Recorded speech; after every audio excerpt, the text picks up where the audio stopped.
اعوذ باللہ من الشیطان الرجیم بسم اللہ الرحمن الرحیم۔ سامعین و ناظرین کرام، السلام علیکم ورحمۃ اللہ وبرکاتہ۔ آج کا پروگرام پاکستان کے ارباب اختیار و اقتدار کی بدترین اخلاقی ابتری کے بارے میں ہے۔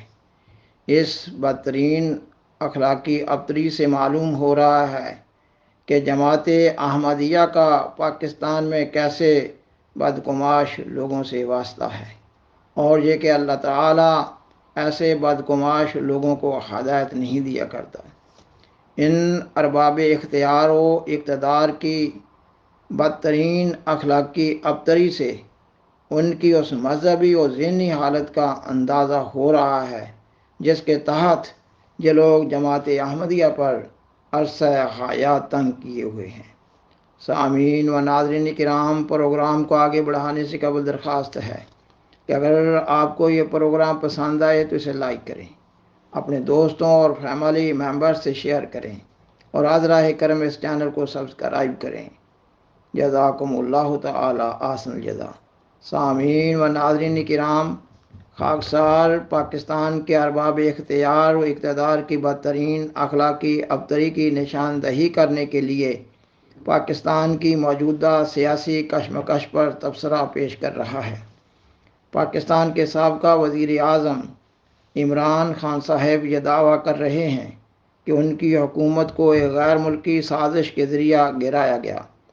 ان کے اس بیانیہ کی بنیاد اس سائفر پر ہے جو اپریل 2022 میں نیشنل سیکورٹی کونسل میں پیش کیا گیا، اور نیشنل سیکورٹی کونسل میں اس سائفر کو زیر بحث لایا گیا اور اعلامیہ جاری کیا گیا۔ نیشنل سیکورٹی کونسل کے اعلامیہ میں کہا گیا کہ سائفر کی زبان ناپسندیدہ ہے۔ یہ سائفر پاکستان کے اندرونی معاملات میں مداخلت ہے اور دھمکی ہے۔ اس سائفر میں درج دھمکی کے تحت عمران حکومت کو گرانے کی سازش کی گئی۔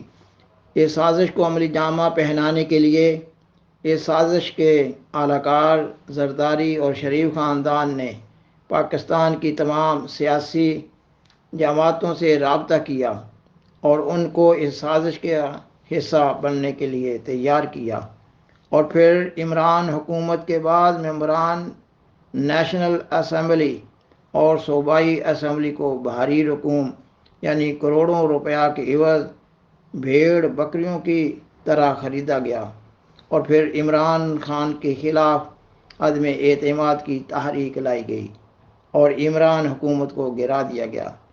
اس واقعہ کی بنیاد پر عمران خان پاکستانی عوام الناس سے اپیل کر رہے ہیں کہ ہم ایک آزاد قوم ہیں اور اس کی حکومت کے خلاف یہ ساری کارگزاری ملکی خود مختاری اور آزادی کے لیے نقصان دہ ہے، اور وہ اپنا کیس عوام الناس میں لے گئے ہیں اور عوام الناس سے تعاون مانگ رہے ہیں کہ اس کے ساتھ ہو کر بھٹو، زرداری اور شہباز حکومت سے مطالبہ کیا جائے کہ ہم اپنا فیصلہ عوام الناس سے کروا لیں، اور اس کے لیے وہ بھٹو، زرداری اور شہباز حکومت سے الیکشن کروانے کا مطالبہ کر رہے ہیں۔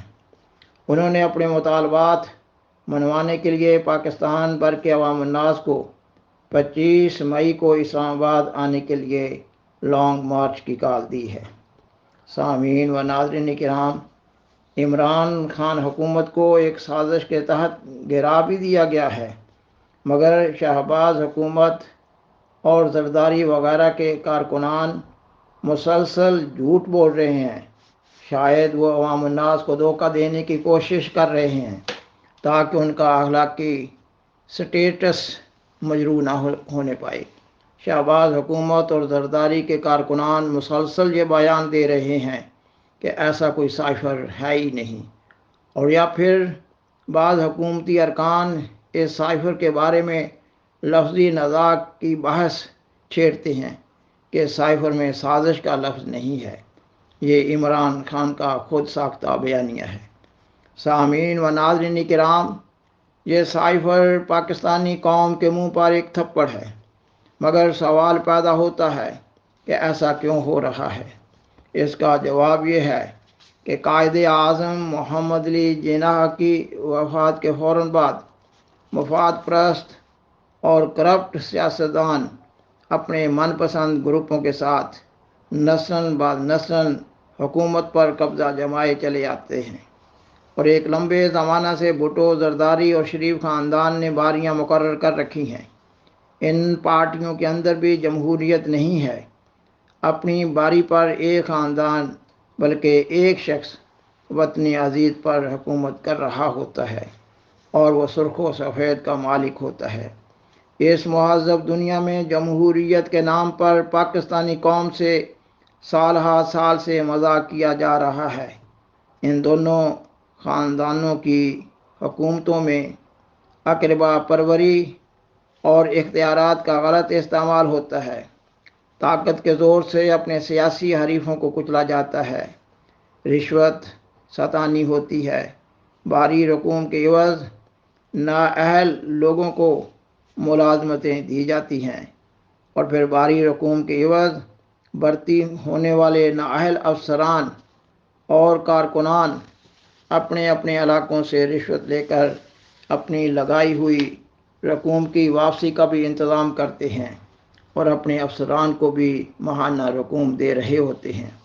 تھانے بکتے ہیں، جعلی پولیس مقابلے ہوتے ہیں، الیکشن کی ٹکٹیں بھاری رقوم کے عوض فروخت ہوتی ہیں، اور پھر انتخابات میں دھاندلی کی جاتی ہے، ناجائز ذخیرہ اندازی ہوتی ہے، اشیاء خوردنی میں ملاوٹ ہوتی ہے۔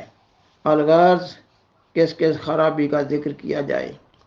نیچے سے یعنی چپڑاسی اور پٹواری سے لے کر صدر پاکستان تک کے تمام افسران و کارکنان کرپٹ ہیں۔ گویا پاکستان میں ایک انسان دوسرے انسان کو کھا رہا ہے۔ سامعین و ناظرین کرام، پاکستان میں اس قسم کی طرز حکومت سے پاکستان کا ایک بڑا حصہ 1971 میں پاکستان سے کٹ گیا تھا، اور پھر بھٹو، زرداری اور شریف خاندان کی حکومتوں میں قومی خزانے کو ایسے طور پر لوٹا جاتا ہے کہ گویا کوئی خدا نہ ہے۔ اس بندربانٹ اور قومی خزانے کی لوٹ کھسوٹ سے یہ دونوں خاندان اور ان کے من پسند گروپوں کے لوگ امیر سے امیر ترین ہوتے چلے جا رہے ہیں۔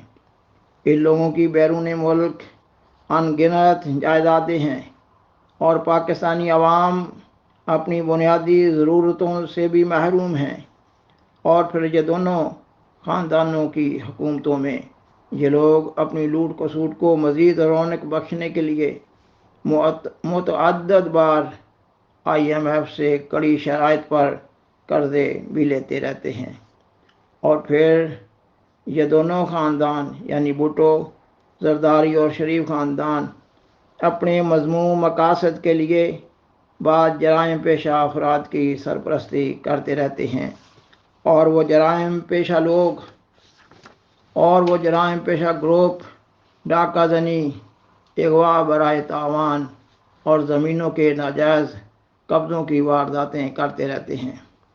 پاکستان میں ایسی گندی سیاست کا آغاز ذوالفقار علی بھٹو نے کیا، اور اس گندی سیاست کے ساتھ ساتھ اس نے مولویوں کو خوش کرنے کے لیے جماعت احمدیہ مسلمہ کی ساکھ کو نقصان پہنچانے کے لیے جماعت احمدیہ مسلمہ پر بعض پابندیاں لگائیں، اور پھر اس گندی سیاست بالخصوص مذہبی انتہا پسندی کو ایک فوجی عامر ضیاء الحق نے مزید آگے بڑھایا۔ اس مذہبی انتہا پسندی نے پاکستان کو اندرونی طور پر بھی نقصان پہنچایا، اور بیرون ملک بھی نہ صرف پاکستان بلکہ اسلام کا وقار بھی مجروح ہوا۔ کہا جاتا ہے کہ پاکستان میں قریباً 80,000 افراد دہشت گردی کی نظر ہو گئے، اور پاک فوج کے کئی ہزار جاں بازوں کو وطن عزیز کے دفاع کے لیے جان کی قربانی دینی پڑی، اور آئے دن ایسے تکلیف دہ سانحات ہوتے رہتے ہیں کہ پاک فوج کے جوان وطن عزیز کے دفاع کے لیے اپنی جانیں قربان کر رہے ہوتے ہیں۔ سامعین و ناظرین کرام، خاکسار نے اس پروگرام میں پاکستان کے ارباب اختیار و اقتدار کی اخلاقی حالت دکھانے کی کوشش کی ہے۔ یہ دونوں خاندان یعنی بھٹو زرداری اور شریف خاندان کی حالت جہنم کی اس کیفیت کے مطابق ہے جو اللہ تعالیٰ نے قرآن مجید کی سورۃ قاف کی آیت 31 میں بیان کی ہے۔ یہ کہ اللہ تعالیٰ یوم آخرت کے ذکر میں فرماتا ہے کہ اس دن ہم جہنم سے کہیں گے کیا تو بھر گئی ہے، اور وہ جواباً کہے گی کہ حال من مزید، کیا کچھ اور بھی ہے۔ اور یا پھر ان لوگوں کی حالت حدیث کے اس مضمون کی طرح ہے کہ سیدنا حضرت محمد صلی اللہ علیہ وآلہ وسلم فرماتے ہیں کہ ابن آدم کو اگر ایک وادی سونے کی مل جائے تو وہ خواہش کرے گا کہ دوسری وادی بھی مل جائے۔ آپ فرماتے ہیں ابن آدم کا منہ قبر کی مٹی سے ہی بھرا جا سکتا ہے۔ سامعین و ناظرین کرام، پاکستانی قوم کی یہ بدقسمتی ہے کہ ان دونوں خاندانوں کو ایک دفعہ پھر پاکستان پر مسلط کر دیا گیا ہے۔ پاکستانی قوم کی اس مصیبت پر انا للہ و انا الیہ راجعون ہی کہا جا سکتا ہے۔ یہ اس لیے ہوا کہ پاکستانی قوم مذہبی اور سیاسی قیادت سے محروم ہے۔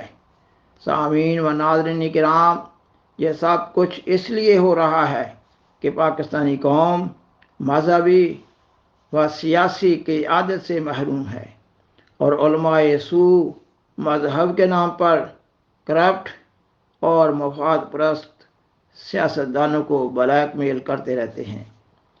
ایک عرصہ سے پاکستانی من حیث القوم بے راہ روی کا شکار ہیں۔ اللہ تعالیٰ نے قرآن مجید کی سورۃ صف کی آیت 6 میں ایک قوم کی حالت اس طرح بیان کی ہے، فَلَمَّا زَاغُوا أَزَاغَ اللَّهُ قُلُوبَهُمْ، یہ کہ جب ان لوگوں نے اپنے معاملات میں مسلسل کجی اختیار کی تو اللہ تعالیٰ نے بھی ان کے دلوں کو ٹیڑھا کر دیا۔ اللہ تعالیٰ نے اپنی سنت مستمرہ کے تحت اور ایک اٹل حقیقت کی بنیاد پر اس آیت میں یہ مضمون بیان کیا ہے، یہ کہ ہر بندے کے فعل پر اللہ تعالیٰ کا بھی ایک فعل صادر ہوتا ہے۔ پاکستان کے صاحب اختیار و اقتدار نے مسلسل نسل بعد نسل اپنے معاملات کو جان بوجھ کر ٹھہرے پاکستان کے صاحب اختیار اور اقتدار لوگوں نے مسلسل نسل بعد نسل اپنے معاملات کو جان بوجھ کر ٹیڑھے پن سے چلایا۔ اس پر اللہ تعالیٰ نے بھی اپنا حکم صادر کر دیا کہ ان لوگوں کے دلوں کو ٹیڑھا کر دیا۔ اللہ تعالیٰ کے ان لوگوں سے اللہ تعالیٰ نے ان لوگوں سے نیک اور بد کی شناخت چھین لی ہے۔ عقل سلیم اور بصیرت کی روح سے یہ ایک مردہ قوم ہے۔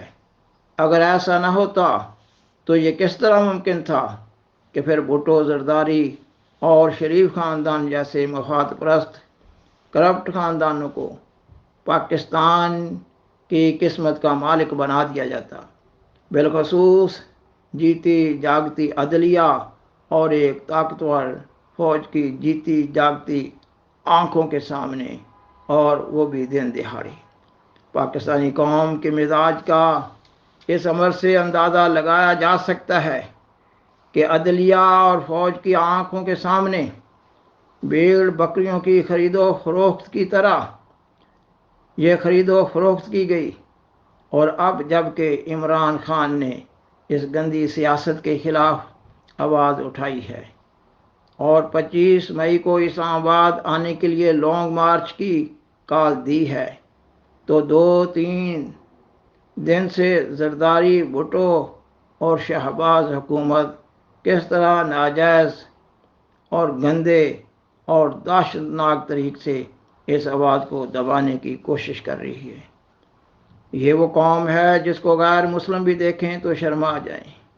انا للہ و انا الیہ راجعون۔